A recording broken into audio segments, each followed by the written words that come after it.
Thursday, November 30th. Now, my mom, Tessie, she did all the shopping in the household. She took care of the accounts. She handled the money. She was good at money. She was a manager of money, you see. And her job down at Letterly Labs in Pearl River, she was the head of the secretarial pool with the maintenance department. And she made pretty good salary. She actually made more money than Walt did, than my dad. He's a house painter. And, Walt and my Uncle Mal, they were never good at business. No, they were pretty lousy businessmen. They were good painters, though. And Walt, you could see how he didn't make as much as Tessie because Walt drove an old paint truck and Tessie drove a brand new Chevy Corvair. That's how it was. And Walt didn't mind this. He liked having the kind of job that he had because he could take whatever time he wanted for hunting and fishing and maybe going over to a friend's house to help them fix something. He was pretty easygoing about all this sort of stuff. And, shortly after the Kennedy assassination, Walt became a more active listener. He just started listening to what people had to say more, like my uncles. All my uncles from Jersey, the Kiley uncles, they would come and they would talk to him a lot about it, and he would just listen.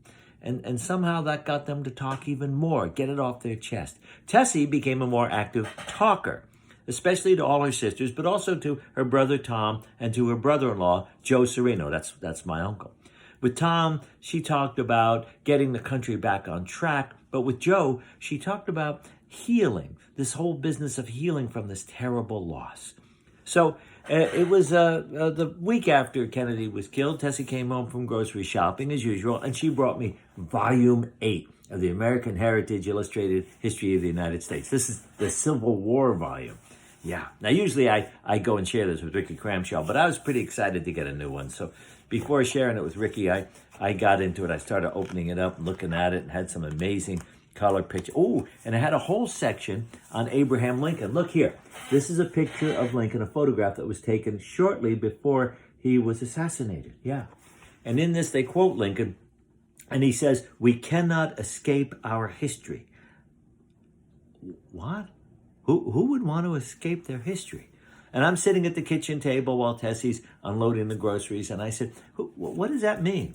And she looked at it. She said, "Well, this is the volume about the Civil War." And, Chuck, the Civil War was fought to end slavery. The North wanted to end it, and the South, they were doing the slavery. And the thing is, the South, they didn't think slavery was a bad idea. What? Yeah. They kind of pretended it really wasn't their issue. What do you mean? They said they weren't slavers? No. They admitted they were slavers, but they pretended that slavery was really an okay thing. Okay. Ma, how could that be? Well, it's complicated, but I'll tell you this. I don't know that these are the best histories. I buy them at the A&P for you whenever they come out. And I know what Muffin says. She says these are histories written by white men and it's only mostly white history and all that sort of stuff. And I don't know that she's right or wrong about that. But what I'll tell you is that you need to read whatever history you can, whatever you get a hold of, because Lincoln is right. Lincoln is right. He is right. He's right because, we cannot escape our history. And therefore, we must learn it. We have to learn our history. Learn it as best you can with whatever book you have. Yeah. Okay, Ma. Well, we'll do another one tomorrow. See you then.